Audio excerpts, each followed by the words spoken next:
Well, these two paintings have been in my family for probably 150 years and probably were bought by my great-great-grandmother in the late 1800s.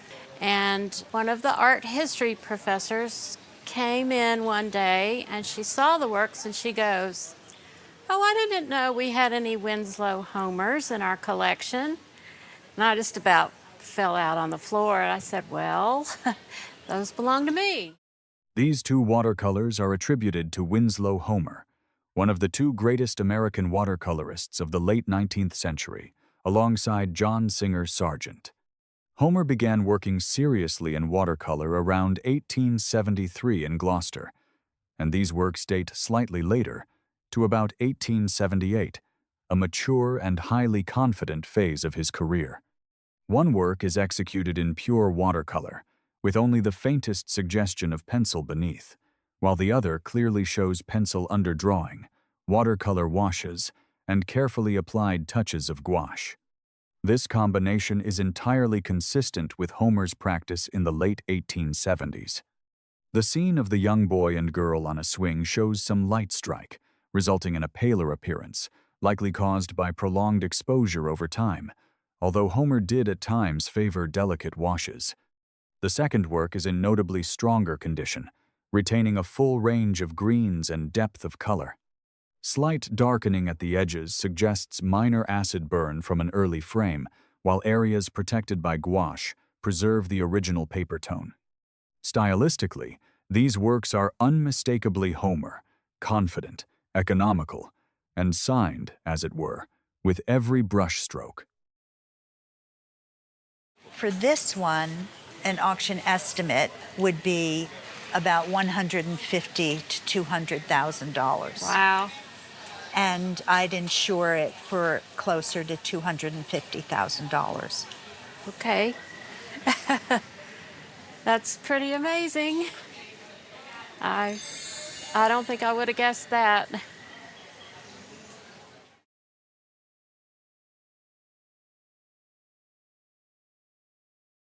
I have a number of Andrew Wyeth signed prints, but I've always wanted to have an original painting. And I started looking in earnest when I'd saved enough money in 1985, and I had a dealer reach me, and he said that he had this painting.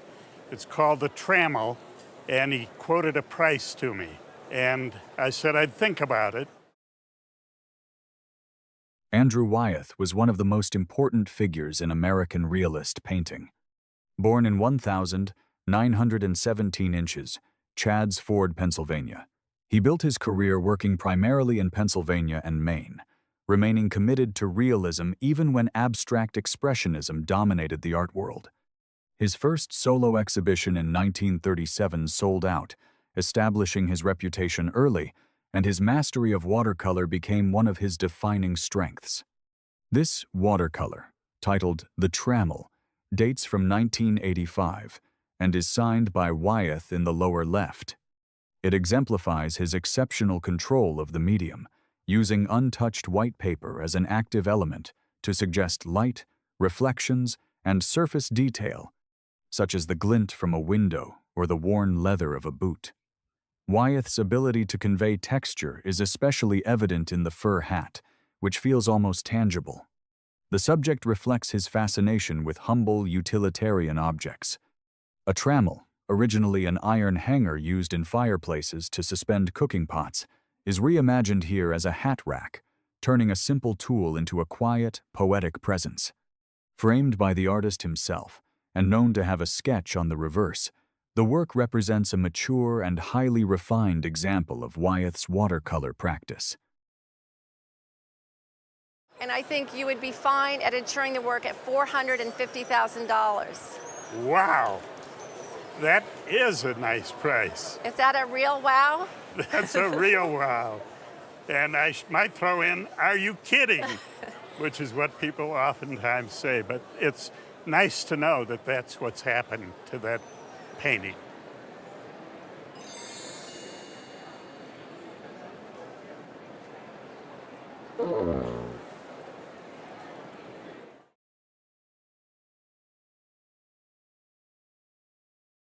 It hung on the back of my father's bedroom door. He had an aunt who in the early 20s went out to Wyoming, a single woman, and she traveled out there and met Russell, and he gave her this page from his sketchbook. Oh. And she brought it back to New York, where my father grew up, and gave it to my father, who was probably a toddler at the time. Yes. And it was put on the back of his bedroom door and stayed there until my grandparents died in the early 80s. Oh, and that's how you got it? That's how I got it, yeah. Russell, born in Missouri in 1864 and active primarily in Montana until his death in 1926, is one of the most important visual chroniclers of the American West. Known for paintings and sculptures of cowboys and Native American life, he produced thousands of works across his career, many of them studies and drawings intended to capture ideas quickly and directly. The sheet combines watercolor, pencil, and ink, a mixed media approach typical of Russell's sketchbooks. It depicts a generalized Native American figure rather than a specific individual, rendered in a manner consistent with Russell's familiar figuration, including energetic line work and secondary vignette sketches that suggest movement and ceremony. What makes this page exceptional is the extended handwritten text. In it, Russell openly criticizes United States government policy toward Native Americans, lamenting the forced shift from traditional life to imposed agricultural labor. Although the language reflects the offensive terminology of its era, the intent is clearly one of protest and sympathy. As a visual and written document, the sketch stands as both an artistic study and a pointed social commentary, revealing Russell's personal views and giving the work historical weight beyond its imagery. I would say that this piece is probably worth between $80,000 and $100,000 at auction. Wow.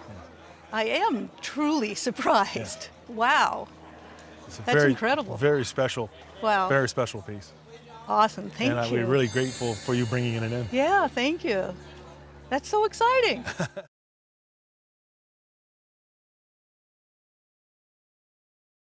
I brought in 3 paintings, watercolors, by Faith Ringgold. I was working in a nursing home in New York City, and they were having a flea market. These 3 works are watercolors by Faith Ringgold, an influential American artist born in 1930, who passed away in April 2024 at the age of 93. Ringgold is best known for her narrative story quilts and textile art, but she also produced an important body of works on paper that combined image and text. Educated in New York City, she was deeply engaged with civil rights, feminism, and Black identity, and her art consistently merged personal voice with political commentary. The paintings date to May 1973 and are all inscribed New York City, placing them firmly within a pivotal moment in her career.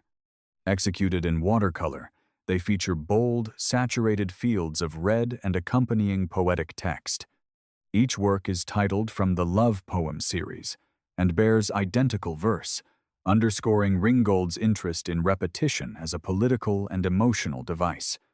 The integration of poetry, credited to Michelle Wallace and Ringgold's daughter, transforms the images into intimate yet confrontational statements about love, race, and womanhood.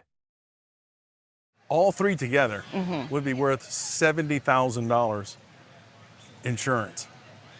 So my. if I were to add, I would tell you to insure these, I would tell you to insure them for $70,000. Oh my. Oh my.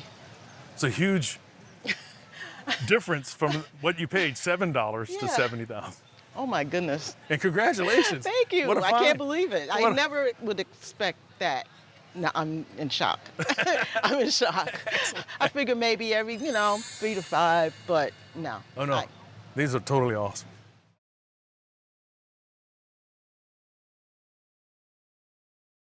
I inherited it And your, from grandparents. and where were they from? My grandfather had railroad interest in these parts, and he came down from New England. And They what were year? from Kennebunk, and they came down in the 1840s, and they got into railroad interest, and then they decided they liked it down here, and they bought a plantation. Frederic Remington was one of the most influential American artists of the late 19th century. celebrated for defining the visual language of the American West. Born in 1861, he became widely known by the 1890s for his depictions of soldiers, scouts, cowboys, and Native American figures, rendered with remarkable energy and immediacy. This watercolor, signed Frederic Remington and dated 1890, belongs to his mature early period, when his work was already highly sought after but not yet widely imitated. The piece is an original watercolor, not a print, despite the presence of a number, which likely refers to a series or studio notation rather than reproduction. The figure, possibly a scout, is drawn with Remington's characteristic loose yet precise hand. The rhythmic brushwork, controlled palette, and sense of movement give the work a vitality that still feels modern. While the paper shows natural toning and some creasing from age, these conditions are consistent with a work of this era. I would value it at auction at between $80,000 and $120,000. I see. Would you do anything with it, or is it leave it just the way it is? You point out some I would imperfections. probably take it out of the frame and make certain that it was conserved properly. I've heard it a million times on the roadshow. I didn't expect that.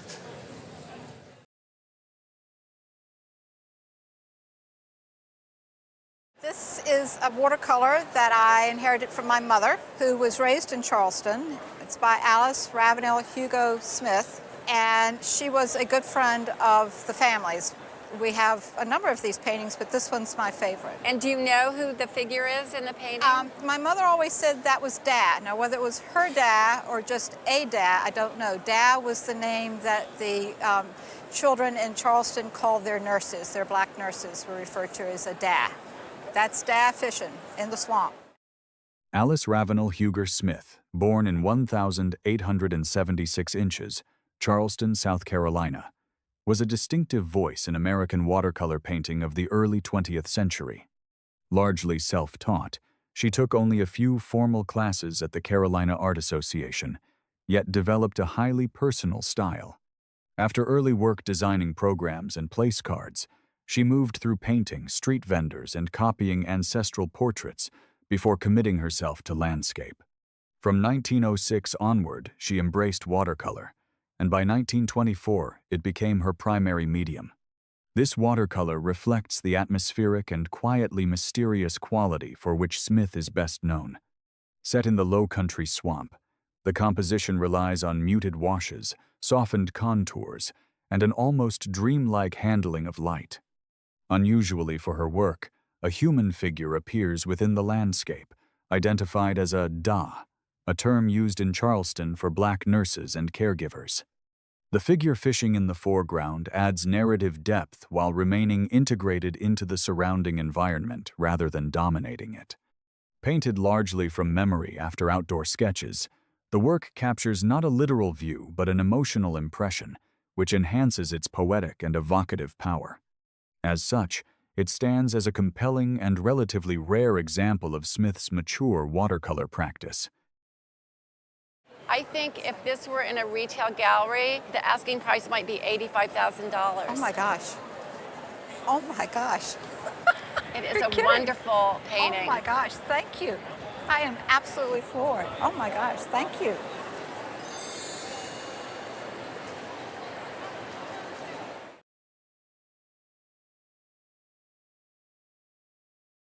Well, when I got married, it was almost 40 years ago, my husband collected antiques, and he had these. He had already purchased them. He said he knew they were very early, primitive paintings. He collected those, and he always said, well, he thought they were pretty valuable. But he passed away a year ago, so I can't ask him. I was going to say, you forgot to ask him before, I did forget, so here I am.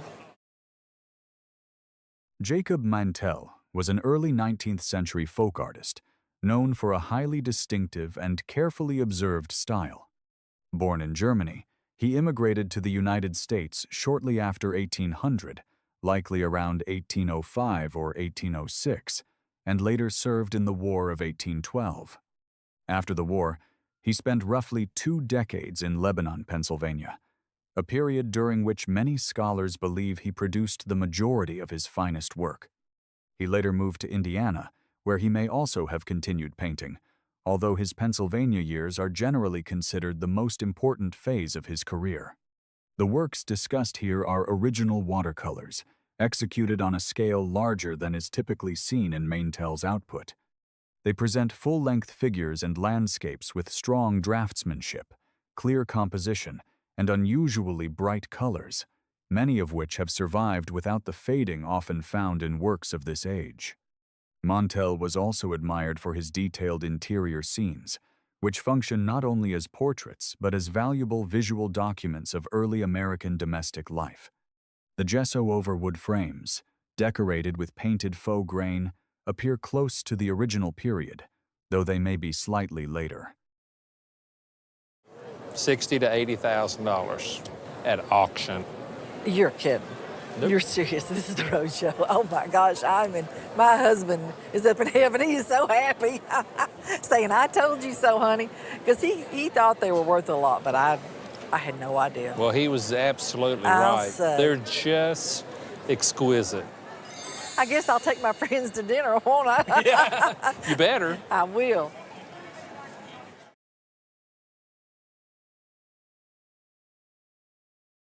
Well, my parents bought it. I'm from Chicago, from the south side of Chicago, and my parents purchased it at the Hyde Park Art Fair. 1963, could have been 64, but I do think it was 63. And it was hanging on their walls for my entire childhood. And then when they both passed away, it came down to us. Do you know if they purchased it directly from the artist? They did. He had a booth at the Hyde Park Art Fair, and he would come every year. How much did they pay for it? $75. This watercolor is by Wadsworth Jarrell, an important African-American artist whose career bridges modernism, jazz culture, and the emergence of black collective art movements in Chicago. Born in Georgia in 1929, Jarrell later moved to Chicago and received training connected to the Art Institute of Chicago. He became a co-founder of AfriCobra, the African commune of bad relevant artists, established in Chicago in 1968, a group dedicated to affirming black identity, history, and cultural pride through art. The watercolor was likely executed in the early 1960s, a period when Jarrell was actively exploring expressive figuration. The subject depicts two jazz legends, Charlie Parker on saxophone and Dizzy Gillespie on trumpet, capturing not just their likenesses but the rhythm and improvisational spirit of jazz itself. The handling of watercolor is delicate and controlled, with sensitive washes and confident line, showing a strong understanding of the medium, even though Jarrell would later step away from watercolor for many years. I think I would put an insurance value of $75,000. Oh my God. Oh, $75,000? Yes. Okay, wonderful. It is. It's wonderful. It's worth it. It is worth it. It's a wonderful painting, and we're very grateful.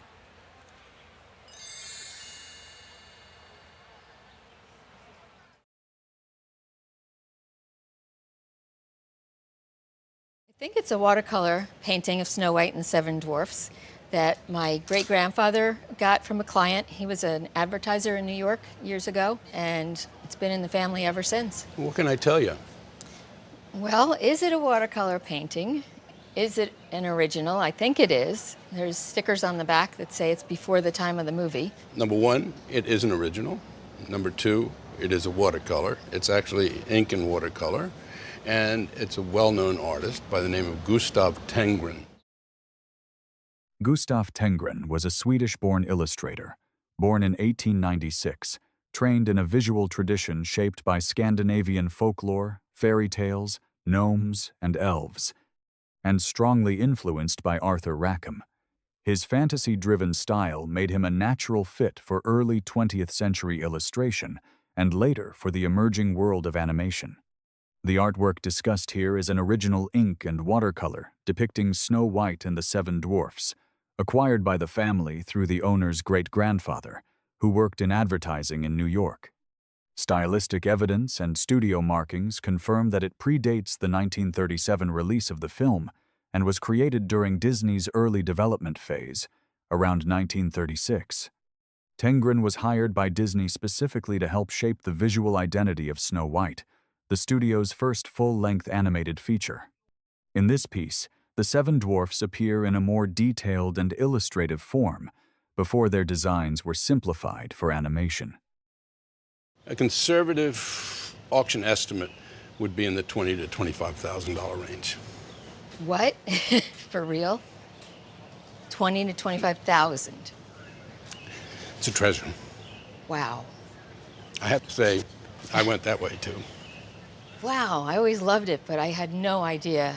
I mean, it was just something through the family. It was something Now that you can reminds love me it of more. my great-grandfather. Yeah.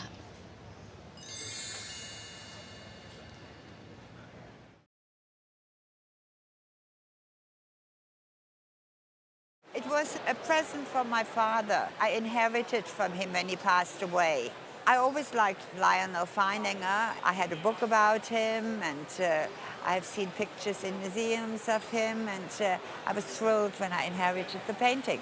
I came to this country a long time ago for 1 year, and my dad visited me, and we went to the Metropolitan Museum of Art, and there was this picture of Lyonel Feininger. He did a lot of churches. And I liked it, and he bought a poster and framed it for me. That was my first picture I ever owned. Lyonel Feininger was born in New York in 1871 to parents who were professional musicians, yet he chose visual art over music and trained in Paris and Germany. He became a key figure of modernism, later teaching at the Bauhaus from 1919, where his approach of reducing forms into simplified planes combined with strong linear structure, became highly influential. Forced to leave Germany when the Nazis rose to power, Feininger eventually returned to the United States. The work discussed here is a signed and dated watercolor from February 10, 1921. The German title Silberstern, meaning silver stars, refers to the stylized star forms rendered as cross-like or X-shaped symbols, a hallmark of Feininger's visual language. Rather than detailed realism, he abstracts churches, towns, and celestial elements into geometric shapes, balancing structure with imagination. The color palette is luminous and carefully controlled, giving the work a sense of quiet fantasy grounded in reality. I think if this were offered in a retail gallery, it might sell for as much as $75,000. You must be kidding. No. Oh my God. It's a lovely example. Oh my God, I had no idea. I thought maybe 5,000, 8,000, something like that. Thank you so much.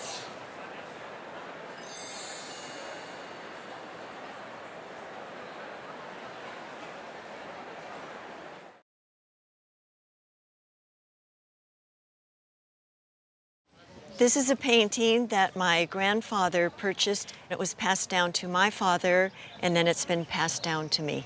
I know that Percy Gray is a Californian watercolorist. I know he painted in the 20s and 30s. It's signed right here and dated 1930. Do you think your grandfather purchased it around 1930? I think so. Do you know where he purchased it? Well, there's a sticker on the back that says Gump's, San Francisco.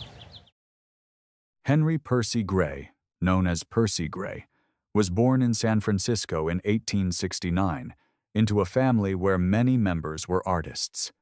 After a childhood illness, he discovered his talent for drawing and pursued formal training in San Francisco, later working in New York while studying with William Merritt Chase. In 1906, he returned to San Francisco to cover the earthquake and chose to remain there. An allergy to oil paint led him to watercolor, the medium that defined his career.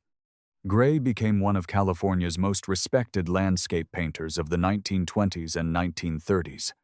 This watercolor is signed and dated 1930 and was likely purchased at that time from Gump's in San Francisco, a gallery known to sell his work. Although a watercolor, the pigment is applied densely, giving it unusual visual weight. The subject reflects Gray's hallmark imagery, with lupine, eucalyptus trees, and a subdued palette of greens, browns, and grays. Influenced early by Impressionism, His mature style aligns more closely with the Barbizon school and tonalism. I think if this were offered in a retail gallery, the asking price might be around $65,000. Oh, gosh. That's interesting to know. It's never been on the market except for the initial purchase. It's in the original frame. It has a lot of things going for it.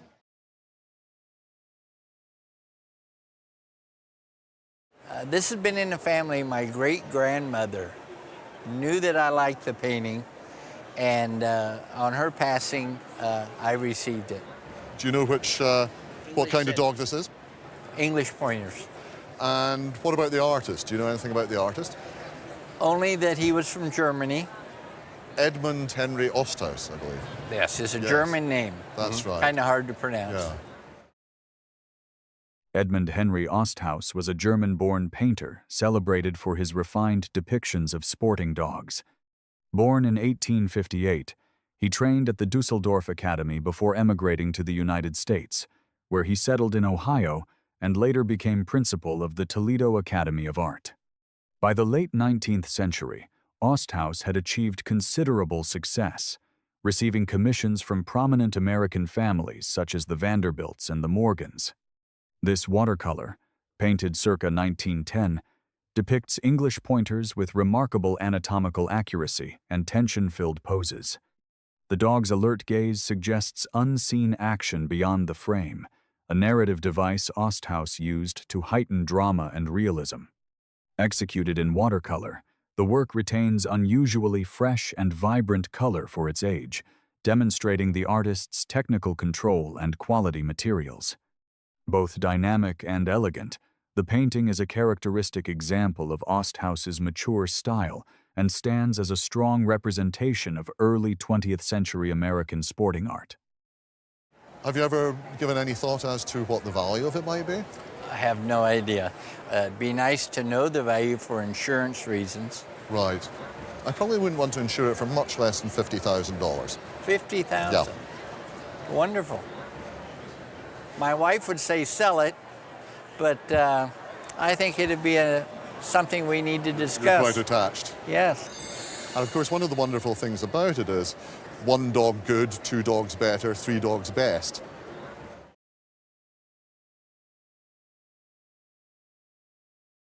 Well, I inherited them from my father's family. His father's first cousin's half-sister had them, and they ended up with my grandfather's first cousin, and when her house was disposed of, they came to me. I have had them probably 20 years. At just 17, Carter traveled to Egypt, where he worked as a field artist and recording journalist for leading archaeologists such as Flinders Petrie. His role was to carefully document wall reliefs and tomb paintings exactly as they appeared, long before photography became standard in archaeological practice. These watercolors date from around 1904 and relate to Carter's work at sites such as Deir el-Bahri, the Temple of Hatshepsut, and the tombs of Thutmose. Rather than idealizing the imagery, Carter faithfully recorded abrasions, wear, and irregularities on the ancient walls, making these works both artistic and scholarly documents. Executed with precision and restraint, they demonstrate his disciplined hand and deep respect for historical accuracy.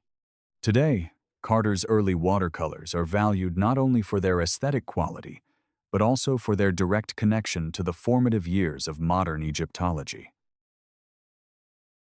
I would value them at between $6,000 and $8,000 a piece. A piece? A piece on a retail venue. Oh my heavens! I think my cousins will ask for them back.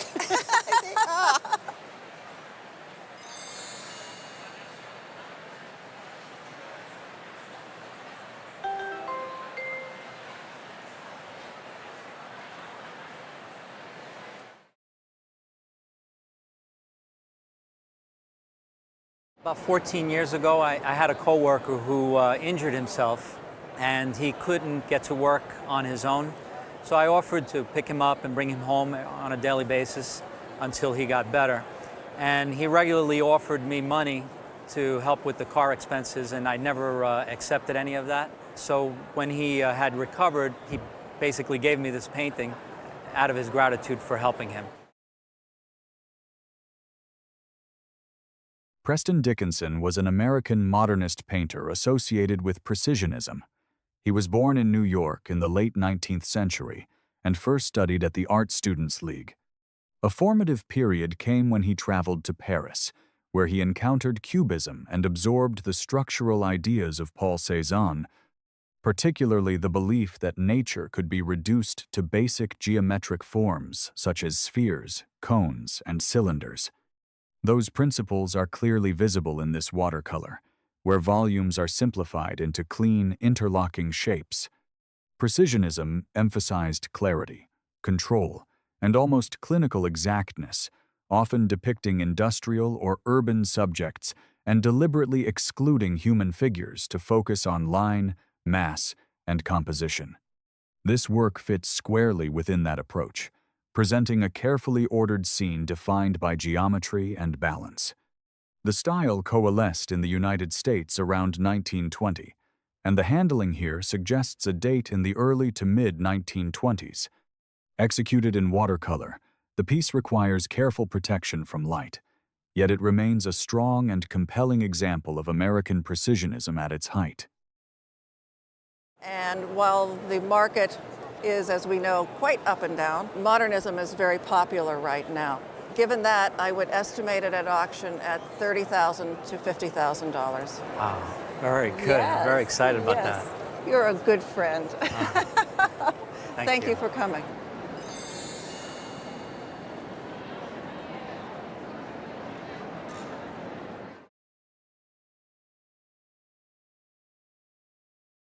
This painting was a gift to my wife's mother and father in 1938. I know it's done by a California artist or an artist who painted in California, Percy Gray, who I understand was a plein air painter and part of a school or a group of artists that moved to the Carmel Valley or somewhere in that part of California and painted. My wife received it from her mother and father when they died, and she was reading their wedding gift registry. And we came across this item, the painting being given in 1938. Percy Gray was a California painter closely associated with plein-air landscape painting, especially the Carmel and Central California regions. Trained by William Merritt Chase, one of the leading American Impressionists, Gray also spent many years working as a newspaper illustrator. That experience demanded speed, accuracy, and spontaneity, qualities that remained central to his mature style. From the 1910s through about 1950, he painted with remarkable consistency, often depicting rolling green hills, oak trees, and seasonal wildflowers. This watercolor is a quintessential Percy Gray scene, softly undulating hills under a cloudy sky with richly saturated blues, yellows, and deep greens. His preference for overcast light allowed color relationships to remain balanced and luminous. The strong saturation and excellent condition elevate the work, while the original frame adds to its presentation and authenticity, making it a highly representative example of Gray's California output. I would say at auction right now, it's worth on the order of $20,000 to $30,000. Wow, that's terrific. Awesome. The other interesting thing about this is that it's still in its original frames. It's a wonderful presentation. Usually at this point, they're long gone. Wow. Well, thanks so much. Oh, you're welcome. Thanks so much for bringing it in. Good deal.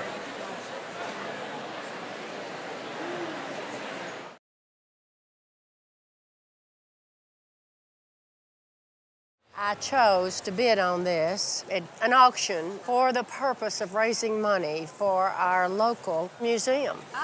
And I was fortunate enough to gain possession of this drawing.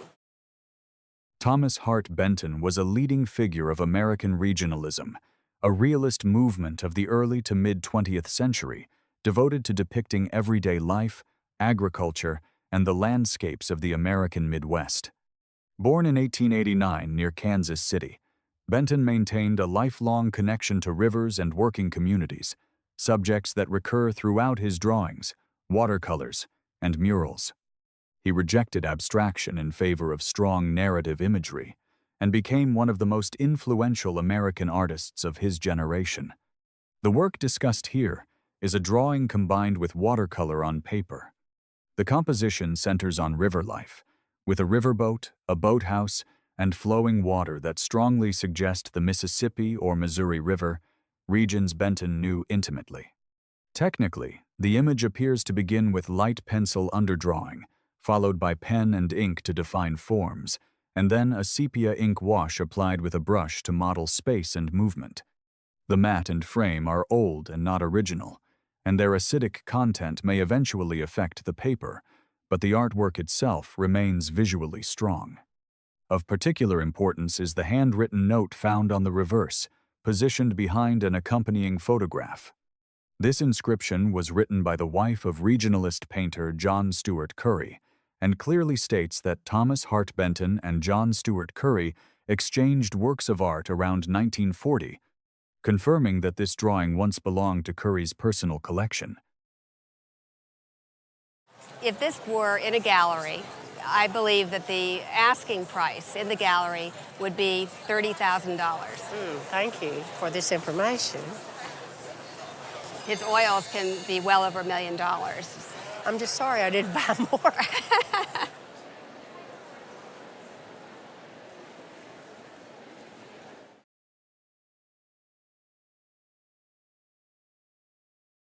My grandparents, I believe, acquired this when they were living in Santa Fe. Time period, I'm not sure, 30s, I would guess. They passed it down to my parents, then when my parents passed away about 5 years ago, and I inherited it then. Edward Borein was an American Western artist whose work was shaped by direct experience of frontier life, as well as formal training. Born in California in 1872, he began sketching cowboys and cattle herders as a child, and later worked on ranches after high school. He studied art in San Francisco under Maynard Dixon, then continued at the Art Students League in New York with Charles Hassom, where he also developed a strong interest in etching.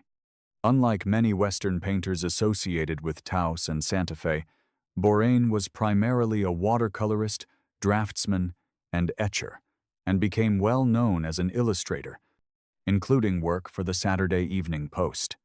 This watercolor, dating to the 1930s, shows Borein working outside his most familiar cowboy action scenes. The composition includes groups of Native American figures and emphasizes atmosphere rather than movement. The color remains fresh and luminous, especially in the sky, and the overall condition is excellent. The work reflects Borein's mature period, combining first-hand knowledge of the West with refined draftsmanship and a quieter, more contemplative narrative. And if this were in a gallery that was offering Western art, I think the price would be $35,000. No kidding. No kidding. That's incredible. I never would have guessed that.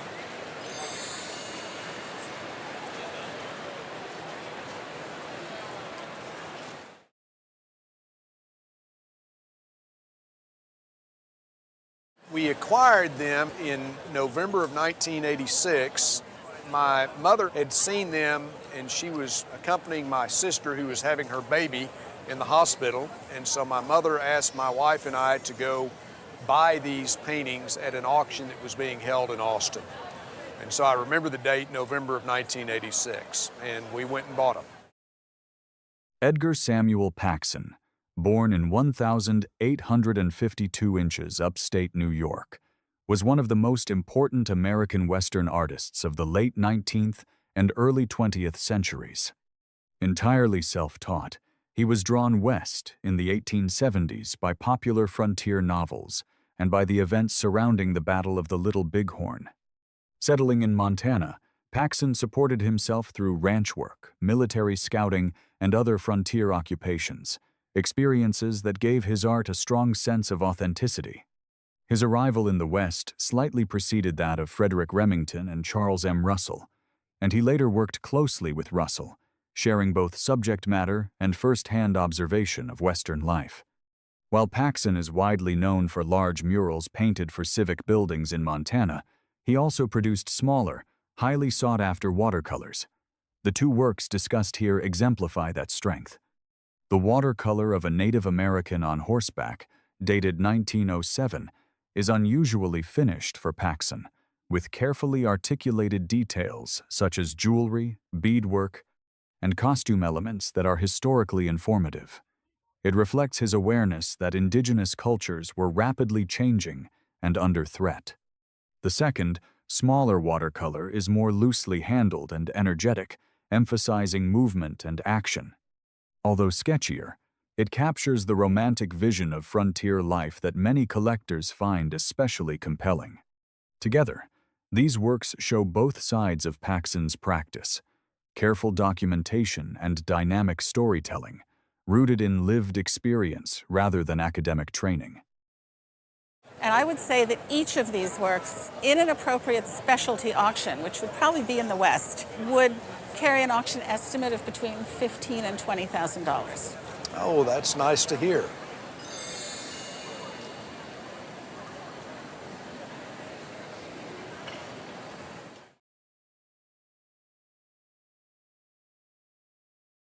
This is a watercolor that my father had for my entire life. I grew up with it, and it was always one of my favorites. I always loved the whimsical frame. I knew my father was a huge fan of George Harriman's cartoon strip, Crazy Cat. This is Officer Pup. Both my parents were junk collectors, and my mother found this in a thrift store, paid maybe 50 cents or $1 for it, and then surprised my father with it, and he was just delighted. So it hung in a special place in the house. I know that it was created in 1933. I believe George Harriman.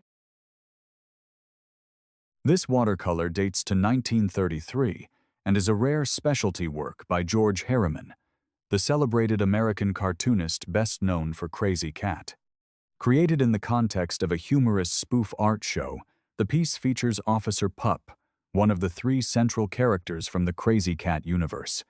Harriman was born in 1880 to a Creole family of mixed race, a background he largely concealed throughout his life. After moving to Los Angeles as a child, he explored many forms of cartooning before achieving lasting success with Crazy Cat, which ran from 1913 to 1944 under King Features.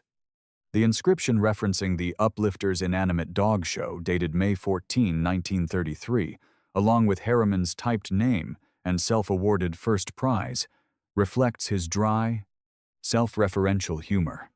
Artistically, the watercolor shows strong influence from Harriman's frequent travels to Arizona, particularly Coconino County, visible in the desert-inspired palette of beiges, reds, and muted earth tones.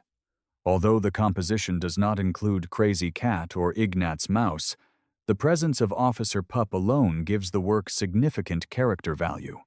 Harriman often hand-colored comic strips, but his most personal and accomplished standalone works were watercolors like this one. The condition of the painting is excellent, and an exceptional feature is the original frame designed by Harriman himself, a rare survival that substantially enhances the work's importance and value. At auction, I would easily estimate this between $25,000 and $35,000. Wow. Yeah, it's a great piece. Had Crazy and Ignatz been in it, you could have jumped that up quite a bit.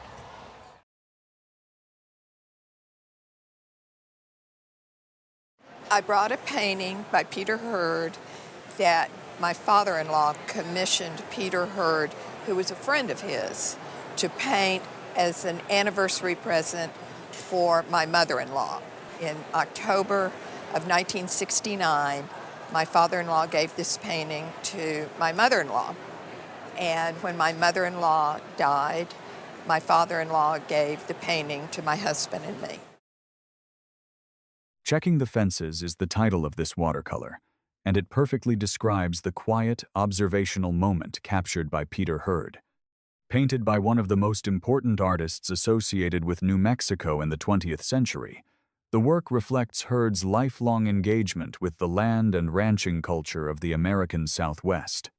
Born in Roswell, New Mexico, in 1904, Hurd trained at the Pennsylvania Academy of the Fine Arts and was strongly influenced by N.C. Wyeth, later marrying Wyeth's daughter, Henriette. After returning west, he focused his career on watercolor depictions of New Mexico life. In this painting, a lone cowboy moves through an open field, methodically checking fence lines that stretch into the distance. A windmill stands in the background, reinforcing the rural setting and sense of place. The composition emphasizes space, light, and restraint, conveying the rhythm of everyday labor rather than dramatic action. The blues remain fresh and luminous, and the overall condition is excellent, suggesting careful preservation. An asking price, and therefore the insurance value, would probably be somewhere in the range of $25,000 at the current time. Thank you. Does that surprise you? Yes. Yes. Are you happily surprised? Very happily surprised.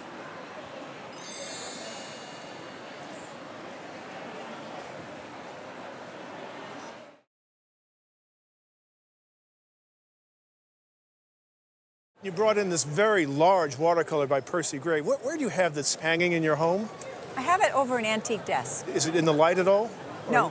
Now, where was it before? It was by my dad's front door. I don't think it got any natural light either. So you inherited this piece? Yes. And what do you know about Percy Gray? I know he loved the California landscape and painting eucalyptus trees. Okay. Percy Gray was a California painter best known for his luminous watercolor landscapes. Born in San Francisco in 1869, he spent most of his life working on the West Coast, with a brief period in the early 20th century as an illustrator in New York. He later returned to California and focused on the natural scenery of the state, especially eucalyptus trees, oaks, and cypress along the northern and central coast. This watercolor, signed and dated 1932, dates from a time when Gray maintained a studio in Monterey, making a coastal California setting very likely. Executed on an unusually large, full sheet of watercolor paper, it represents the upper scale of the medium. The work is notable for its excellent condition, with deeply saturated greens and remarkably preserved blues, a color that typically fades over time. The balanced composition and confident handling of light reflect Gray's mature style and place the piece among his most accomplished large-scale watercolors. Now, have you ever had it appraised? No. Right now, we would probably put an auction estimate of $25,000 to $35,000 on it. Oh my. Oh, that's great. Oh, I've always loved this piece, so it's nice to know it's worth so much.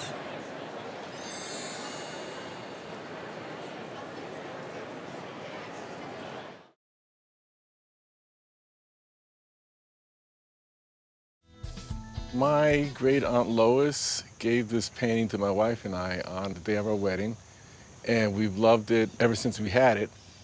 It's very evocative of Paris and the type of painting that Lois loved to do. She was full of color. And so you are Lois Jones's, the artist's, great-nephew, is that right? Great-nephew, correct. Lois Mailou Jones was a pivotal figure in 20th century American art. Born in Boston in 1905, only decades after the abolition of slavery, and she built a career marked by resilience, ambition, and a strong sense of artistic identity. Trained formally and deeply committed to modern design, she began her professional life creating textile patterns for a Boston department store, an experience that sharpened her sense of color and composition, but also revealed the racial barriers that denied her authorship and recognition. Determined never again to let her work circulate without her name, Jones developed the lifelong habit of signing her paintings boldly and prominently. The watercolor discussed here, titled Quartier Street, Hilaire, depicts a Parisian scene and was painted in 1947, the date clearly inscribed alongside her signature. Evocative and luminous, the work reflects her love of Paris, a city she first visited in 1937 and experienced as a place of personal and creative freedom, where race was not the defining limitation it was in the United States. The fluid handling of watercolor, the vibrant yet controlled palette, and the structured composition all point to the stylistic transformation scholars associate with her Paris years, when her art gained confidence, cosmopolitanism, and expressive color. I would say this painting is probably worth around $25,000 retail. So I would insure it for that amount if I were you. Good. Yeah, I think that she thought enough of it to select it as a wedding present for you. I think it's really kind of a nice additional point to it. So Thank you. That's where I would place it. Thank you. Lois will be pleased. Oh, excellent, excellent.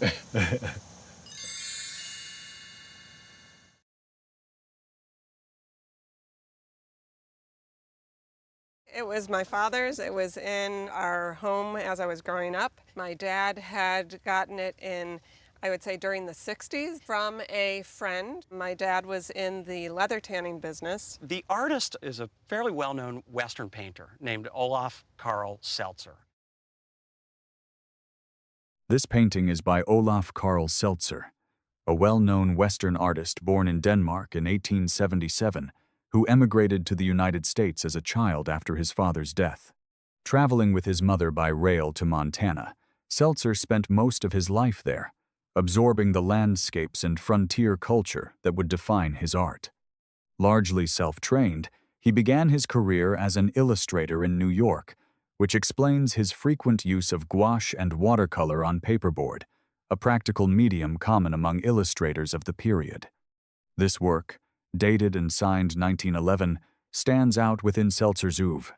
It is unusually large, fully resolved, and highly dynamic compared to many of his more static compositions. The energetic movement and strong contrasts show him at an early but confident stage, just as he was reaching artistic maturity. The foreground figure appears to be a Native American, a subject Seltzer favored throughout his career, though rarely depicted in such an active and dramatic context. As a result, the painting is both characteristic and atypical, making it a compelling and important example of his early mature period. An example in this size for a fair market value and auction value, I would place a conservative estimate of $15,000 to $25,000 on it. Okay, great. That's great. Thank you.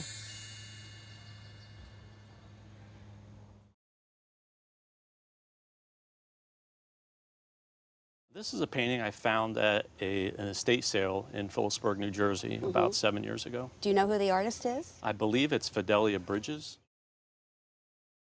Fidelia Bridges was one of the most successful American women artists of the 19th century, known for her refined depictions of nature. Born in Salem, Massachusetts in 1834, she lost her parents at a young age and was raised by her older sister before moving to New York. Encouraged by fellow artists, she enrolled at the Pennsylvania Academy of the Fine Arts, where she studied under William Trost Richards, a leading pre-Raphaelite painter influenced by John Ruskin's philosophy of truth to nature. From Richards, Bridges developed her signature attention to botanical detail. She later studied in Rome and eventually settled in Canaan, Connecticut in 1892.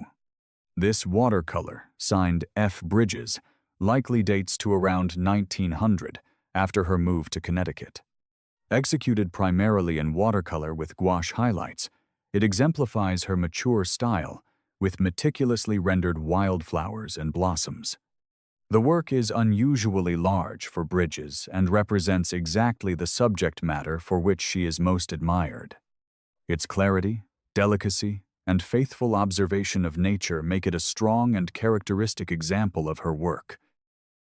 If this were being offered in a gallery, we would expect to sell it in the range of $15,000. Wow. Yeah. Incredible. It's an amazing example. Awesome. Well, thank you very much. Oh, you're welcome. You're welcome.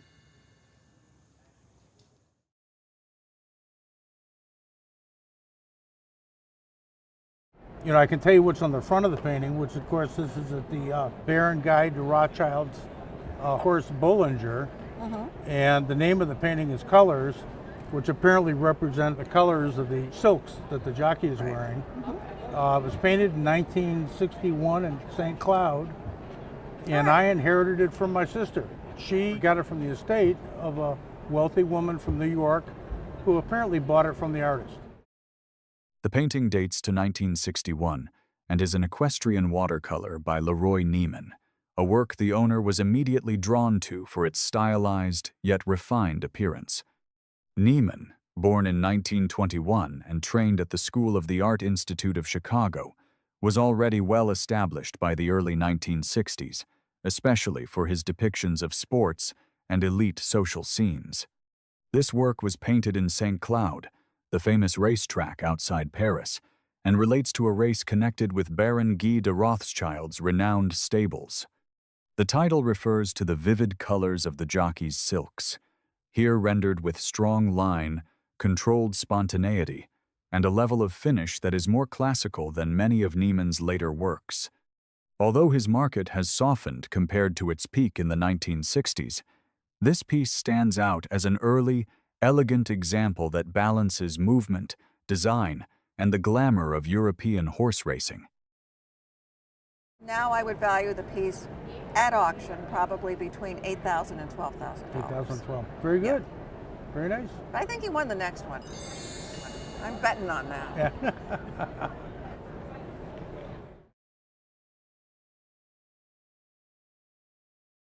My uncle, who lived in Chicago, and my aunt were friends with Ludwig Bemelmans. And my uncle was in advertising. And he met Mr. Bemelmans through some programs they worked on. There was a whiskey and there was a dog food and things like that.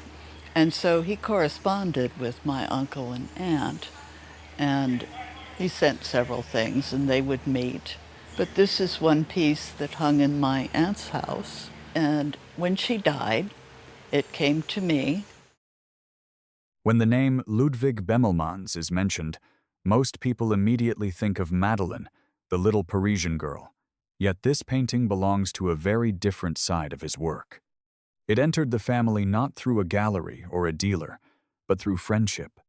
The owner's uncle and aunt, who lived in Chicago, were close friends with Bemelmans, having met him through advertising projects involving commercial campaigns such as whiskey and dog food.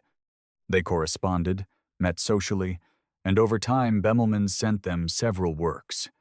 This particular painting hung in the aunt's house for many years, and, when she passed away, it was inherited largely because others overlooked it, finding it too dark and, above all, not a Madeleine picture. Bemelmans himself was a multifaceted figure, a writer, illustrator, screenwriter, hotelier, restaurateur, and a man who liked to say that his greatest inspiration was a low bank account. The subject of the painting was once uncertain, thought perhaps to be somewhere in South America, until a closer look revealed a key detail. Inscribed on the work are the word Rio and the date 1958, pointing clearly to Rio de Janeiro. Rising above dense, tropical foliage is the unmistakable form of Christ the Redeemer. What gives the painting its power is the sense of energy beneath the surface, the frenetic underdrawing, the vigorous lines, and the confident handling of paint. Although the palette may appear dark at first glance, the colors remain vivid and saturated in many areas, creating a strong tropical atmosphere. And at auction, I would suggest an estimate of $10,000 to $15,000. That's and good. if you were to insure it, which you'd mentioned, I think $20,000 would be fair. I don't think it should be anything less than that. Now, of course, if Madeleine was walking around in the jungle here, that would make a big difference to it. Yes. But I really like this one, and I'm glad you like it too. I think it's beautiful.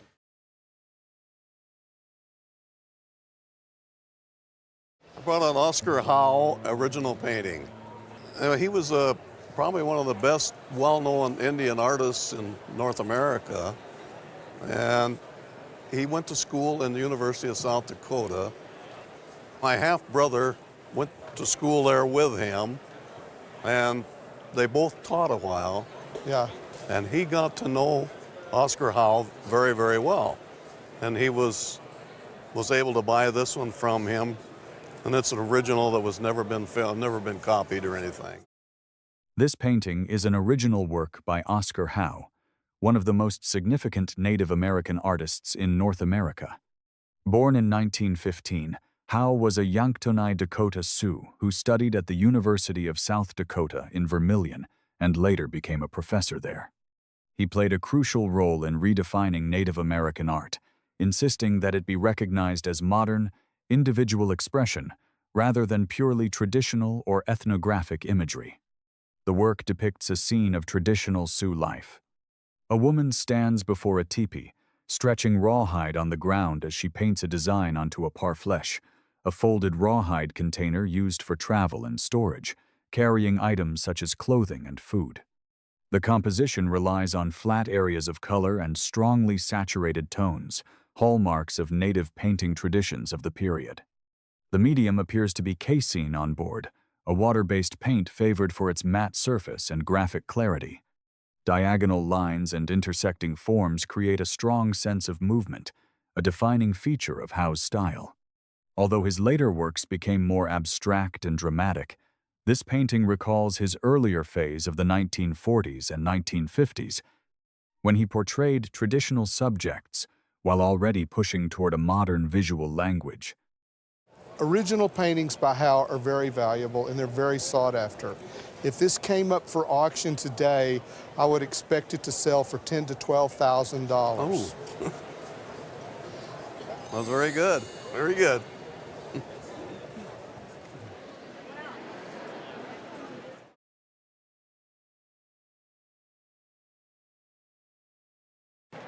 This is a painting that my father-in-law received from his father as a gift from the artist. It shows Howard Hughes Sr. going to do some work at an oil site with a new piece of equipment called a rotary drill back in 1912. Well, he was originally from Bristol, Tennessee, which is where my stepfather grew up, and my mother lived there many years as well. He was a very famous wildlife artist in Texas, where he spent most of his life. I think he did it as some promotional artwork for an oil company, is what I have read. This work is a painting on paper by Jack Pemberton Cowan, also known as John Pemberton Cowan, who often went by the name Jack. Born in Bristol, Tennessee, in 1920, Cowan spent most of his career in Texas, where he became well known as a wildlife artist, particularly for hunting and fishing scenes. The subject of this piece, however, is unusual within his body of work and points to a different purpose than his typical artistic output. The image depicts Howard Hughes Sr. at an oil site in 1912, testing a new piece of equipment known as the rotary drill. Hughes was the inventor of the 64-tooth drill bit, a breakthrough designed to cut through hard rock, technology that remains influential in oil drilling today. Although the scene is dated 1912, the painting itself could not have been executed then, as Cowan was not born until several years later. An additional inscription indicates the work was created in the early 1950s, suggesting it was likely produced decades after the event it portrays, possibly as promotional artwork commissioned by an oil company. Technically, the piece is a mixed media work on paper, combining watercolor and gouache. The transparent washes of watercolor are visible in the sky, while the thicker, opaque layers of gouache give solidity and emphasis to the machinery and figures. As both a historical illustration and a departure from Cowan's usual wildlife themes, the painting documents a moment of industrial innovation while revealing the artist's versatility beyond the subjects for which he is best known. Putting a value on it is a little bit subjective because it's atypical of his work. A current auction estimate is $8,000 to $12,000. Okay. Thank you, Mom.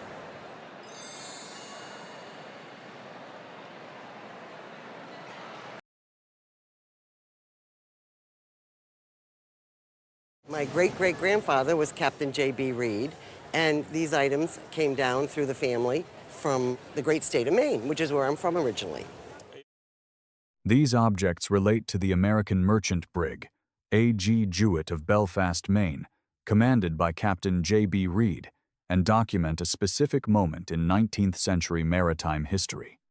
Built in 1,866 inches, Addison, Maine, the vessel embarked on its maiden voyage to Marseille, France, where this watercolor on paper was produced in October of that year. Such works were typically executed by port artists, local painters active in major harbors who specialized in portraying visiting ships for captains and owners to take home as records of their voyages. In Marseille during this period, artists such as members of the Roux family and Pellegrino were well known for this tradition. The watercolor shows the A.G.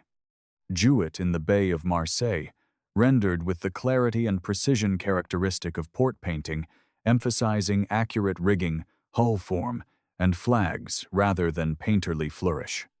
Accompanying it is a finely crafted ship model, likely made by a builder or associate connected to the vessel's construction, possibly as a presentation or promotional object.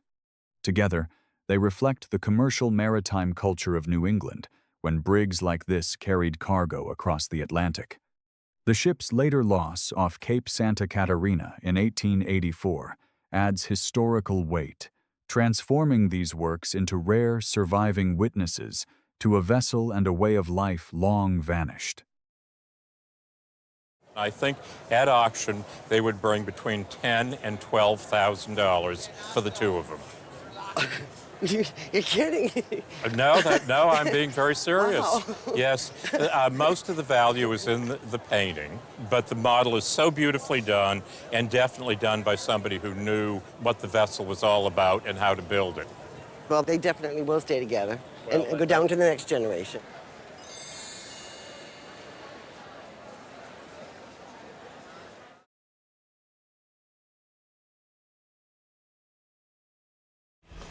I was looking for some proper, fine, original art when I opened my first architectural office in 1957.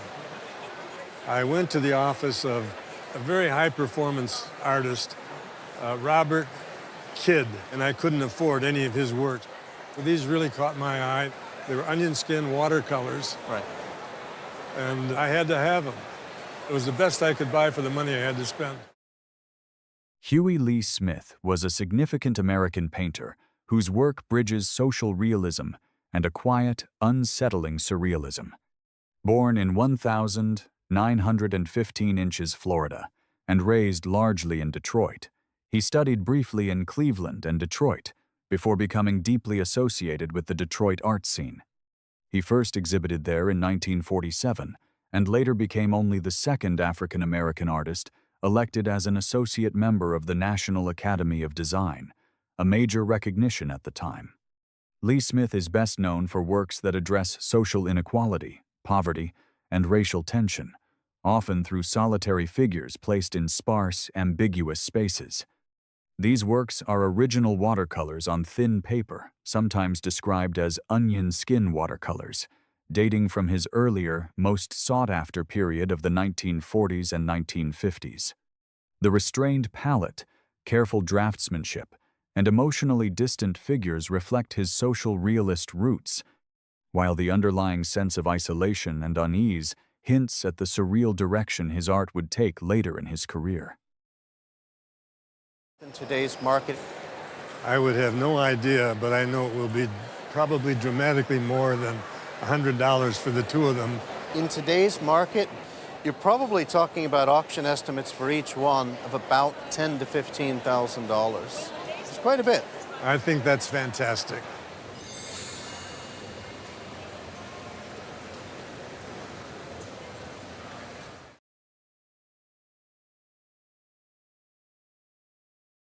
I have a painting that's been in the family for many years, and I don't know anything about it. Any idea how it came into your family, who collected it? I think probably my great-grandmother.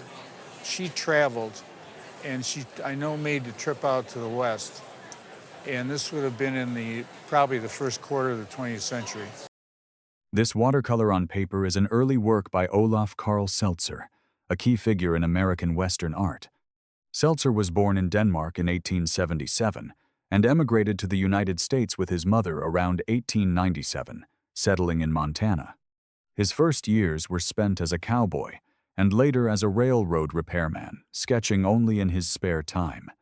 A turning point came when he befriended Charles M. Russell, who recognized his talent and guided him in painting. By about 1901, Seltzer had already developed confidence as an artist, even though he would not become a full-time painter until much later. The watercolor is signed O. Seltzer and dated 1905, placing it at a formative stage when he was still young and defining his visual language. The composition reflects first-hand knowledge of Western life, with a direct, truthful approach rather than romantic excess. The medium emphasizes clarity of line and atmosphere, qualities that later became hallmarks of his work. An auction estimate today for this size work in watercolor by Seltzer would be $8,000 to $12,000. Wow, quite impressive.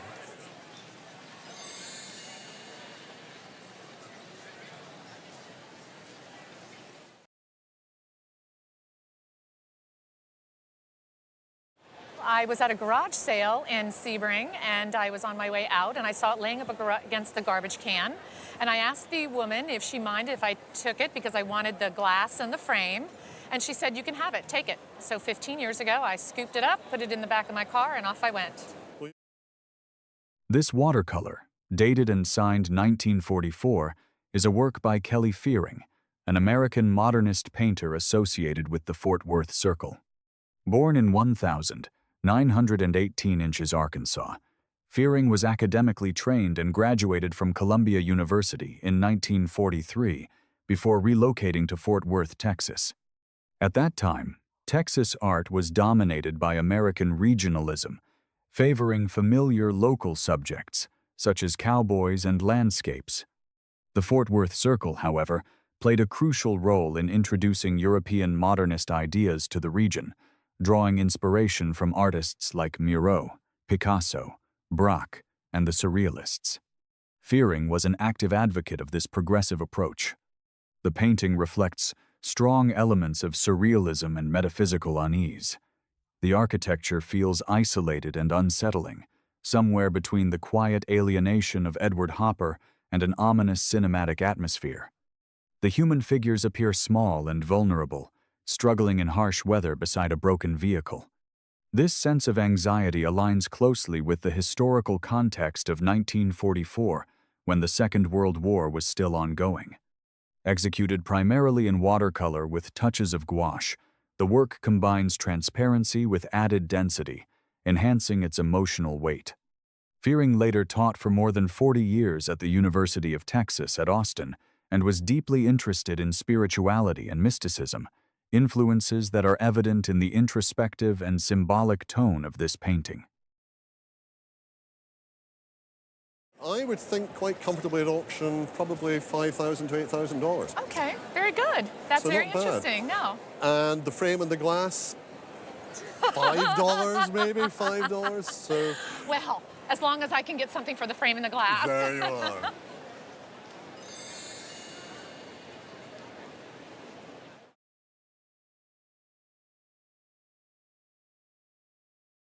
My mom found it in an attic back in the 70s of a neighbor. Right. And she took it because she liked the frame because she was doing pressed flowers at the time. She just took it for the frame. Right. Ended up in our kitchen.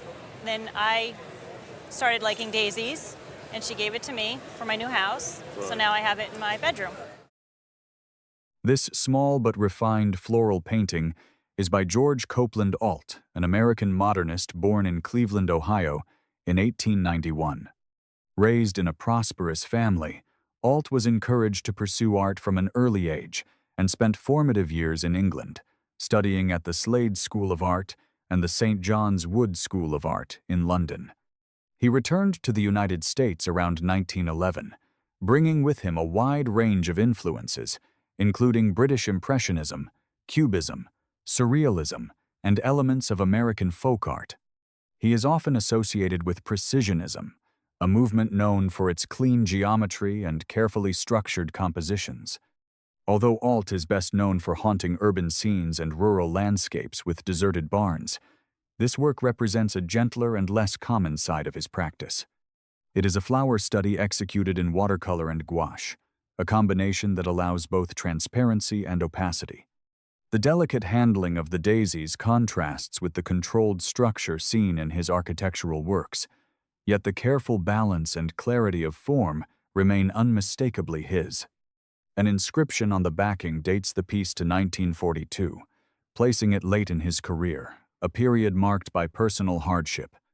Despite its modest scale, the painting exemplifies Ault's technical skill and quiet sensitivity, making it a strong and intimate example of his work on paper. I think at auction, fair estimate would be $8,000 to $12,000. Okay. And to think my mom just wanted the frame. There you are. Pretty glad she hung on to the painting that's too. Crazy. Yeah. It's a small but beautifully formed little painting. Okay, I had no idea.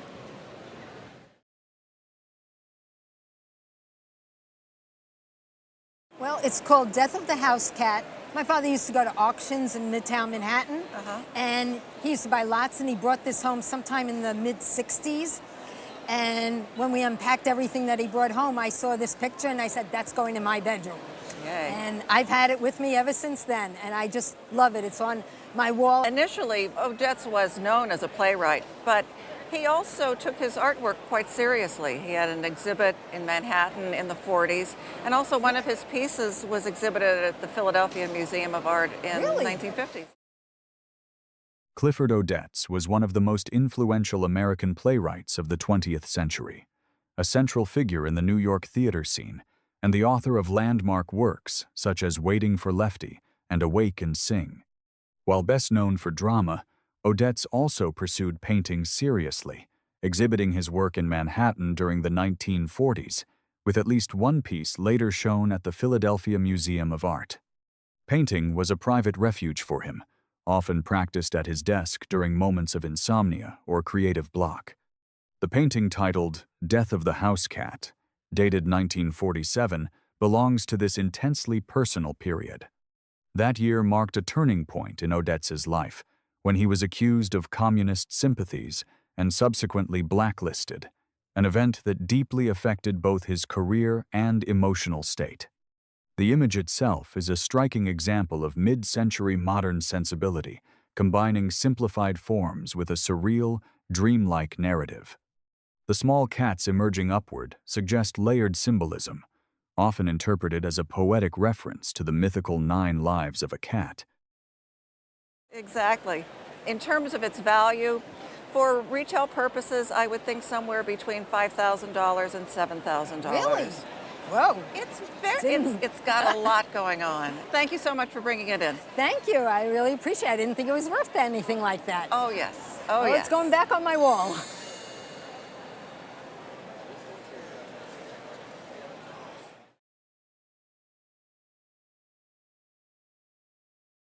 It's come down in my husband's family.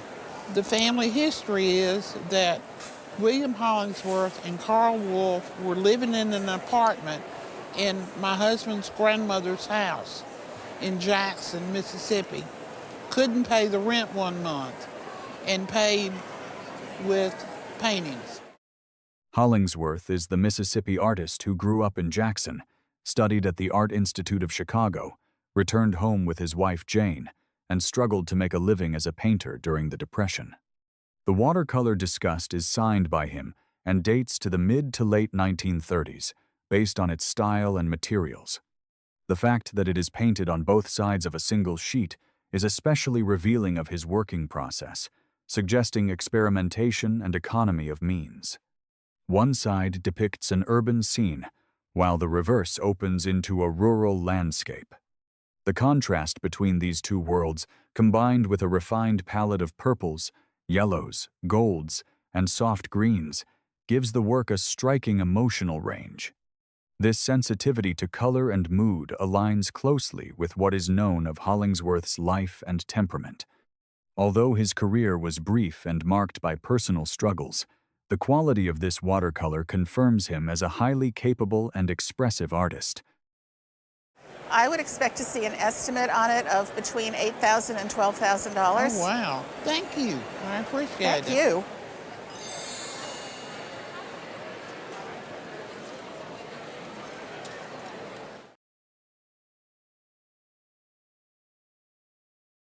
When she came to the Shakespeare Theater, I was very young at the time and pregnant. She invited me over to her cottage, and she showed me all her paintings on the wall, and she was asking my advice. She says, well, I know you went to college and you studied some art, and I'd like to know your opinion. And I gave her an honest opinion, and she liked that. And so how did you get this wonderful watercolor? My husband was working at the theater at the time. At the end of the season, she had it wrapped up in white tissue paper, pink ribbons all around it, and she gave it to my husband to give to me. This watercolor is closely tied to the private artistic life of Katherine Hepburn, best known worldwide as one of the greatest actresses in film history. Born in 1907 and passing away in 2003 at the age of 96, she won 4 Academy Awards and maintained a powerful public image, yet lived a deeply private life in Old Saybrook, Connecticut. Away from the stage and screen, painting and drawing were her personal creative outlets, pursued quietly and without commercial ambition. The work discussed here reflects that intimate side of Hepburn. She often painted while out on her boat, capturing views directly from the water, and the composition strongly suggests such a vantage point. Executed as an original watercolor on paper, the piece has a spontaneous observational quality rather than a polished academic finish, reinforcing its role as a personal expression rather than a market-driven artwork. The watercolor is initialed K.H. and also bears a genuine hand-signed signature. This is particularly significant, as many known Hepburn signatures on memorabilia were executed by secretaries or assistants, while her own signatures were rare, idiosyncratic, and sometimes barely resembled her name. Because Hepburn rarely sold these works and instead gave them as gifts, examples like this are uncommon on the secondary market. If I was to put an auction estimate on this, I would put an estimate of $15,000 to $20,000 on it. Oh, wow. That's wonderful.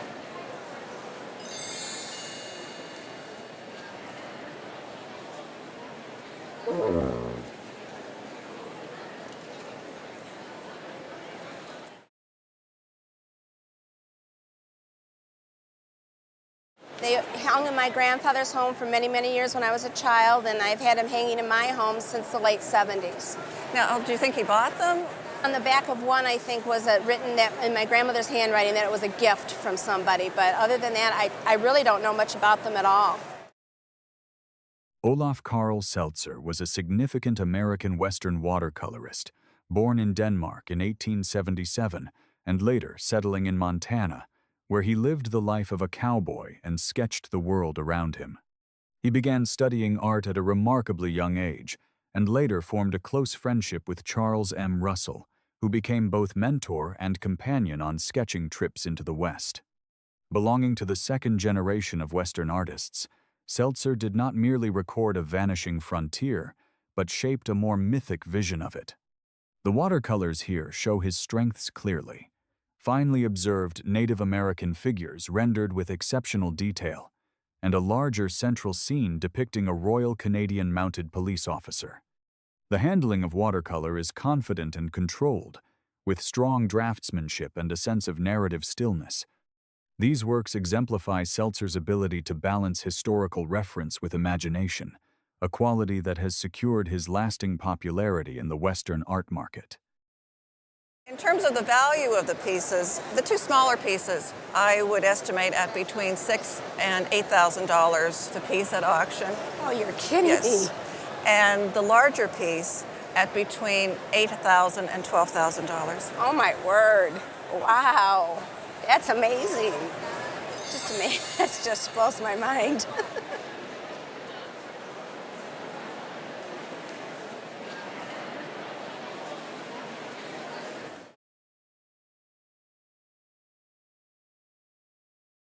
This is a watercolor by Paul Sawyer. Yeah, Paul Sawyer, he's pretty much a Kentucky artist. He did work in New York and Cincinnati, but he spent a lot of time here in Kentucky. Do you know where he was in Kentucky?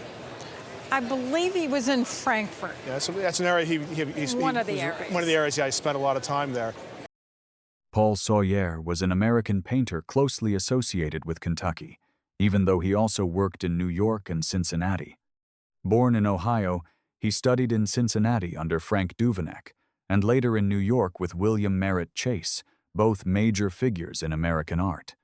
From about 1891 to 1913, Sawyet spent an extended period in Kentucky, living for a time on a houseboat along the Kentucky River, where he devoted himself largely to sketching and watercolor painting.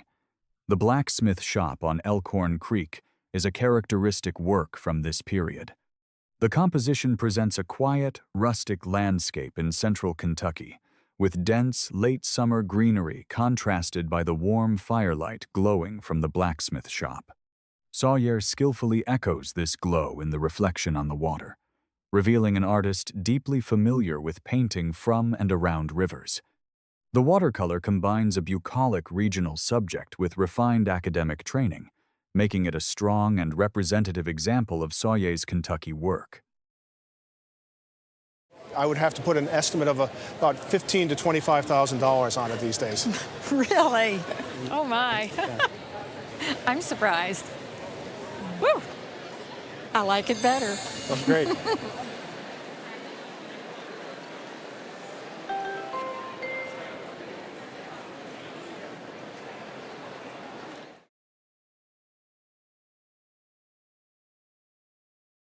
Walter Anderson was born in New Orleans, but lived most of his life in Mississippi. His family also has pottery. There now is a museum down in Mississippi with his work. That would be sheer Walter. Yes. When he died of lung cancer, the family needed money, so what they did was collect a lot of his work because they found a lot of it in his cottage, so they could get some money for continued their business in the pottery.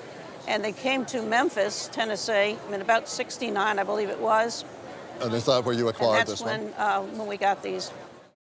After Walter Anderson died of lung cancer, his family faced financial difficulty and gathered many of his works that were found in his cottage in order to raise funds to continue their pottery business. Around 1969, these works were brought to Memphis, Tennessee, and it was at that time that pieces like this watercolor entered the market. As with many of Anderson's works, this example is not signed or dated, which is entirely consistent with his practice. At most, he occasionally used a simple monogram, but dates are rarely, if ever, found on his works. What makes this watercolor compelling is how clearly it reveals Anderson's working method. Beneath the paint, traces of pencil remain visible, showing how he first laid out the essential structure of the composition before applying color. Some areas are left only partially filled, allowing the viewer to see the transition from drawing to painting. The color is rich and energetic, and the rhythm of the brushwork conveys a sense of movement and intensity. The piece embodies Anderson's belief in art as a spiritual mission, created through direct engagement with nature and driven by an inner necessity rather than convention. I think this one at auction would reach probably $10,000 to $15,000 or so. Very nice. It's got a wonderful energy to it that I really enjoy very much.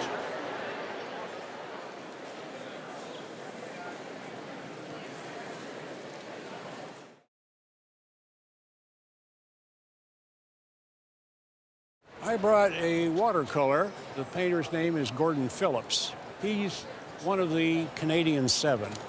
It was a nice watercolor that I purchased from the Hallmark Canadian Company while I was working there. And about when was that you would have purchased it? 1961. And do you remember what you paid? I paid $300. Born in England in 1884, Phillips emigrated to Canada around 1913 and became one of the country's most respected artists and printmakers. Although often mistakenly linked to the group of 7, he actually opposed them, arguing as both an artist and critic that their approach to the Canadian landscape was too aggressive and emotional. Phillips favored a more academic, structured vision of nature. After about 1946, he focused almost exclusively on watercolor depictions of the Rocky Mountains. This work shows the Three Sisters in Alberta, one of his most beloved subjects, and a place so meaningful to him that he requested his ashes be scattered there after his death in 1963. Dated to the late 1940s, the painting demonstrates his refined control of watercolor, clear atmosphere, and balanced composition. Do you have any idea of the value? I really don't. I know it's a very nice painting. Being a watercolor artist myself, I know what it takes to be able to paint this way. But no, I really don't know. Yeah, it's certainly not an easy feat. So you paid $300 in 1961. If we were estimating this for auction today, we would place an estimate of $12,000 to $18,000. Oh, wow. How wonderful. Isn't that nice?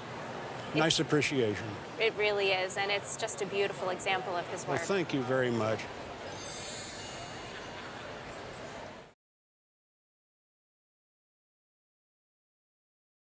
This is a painting from my childhood. It was always hanging in our house as I was growing up as a kid. My grandfather was the art director for McCall's magazine, so he got to meet a lot of different artists and work with a lot of different studios.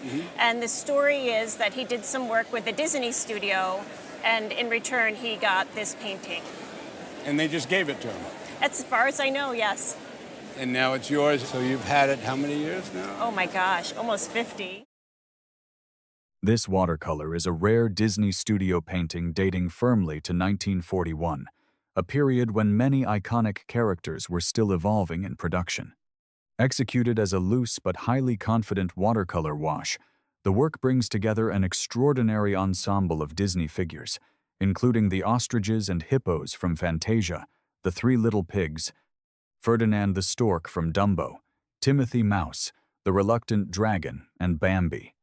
The stylistic handling suggests a studio artist working under Disney's system, where individual creators were often kept anonymous, and the work credited collectively to the studio. Its publication in McCall's magazine in 1941 provides crucial documentation, firmly anchoring the painting in time and confirming its authenticity as an original artwork rather than a print. The composition feels almost like a visual catalog of Disney's creative universe at that moment, blending finished characters with others still in development. As far as value, we think a reasonable auction estimate would be in the $6,000 to $8,000 range. Wow. And that might be conservative. Wow.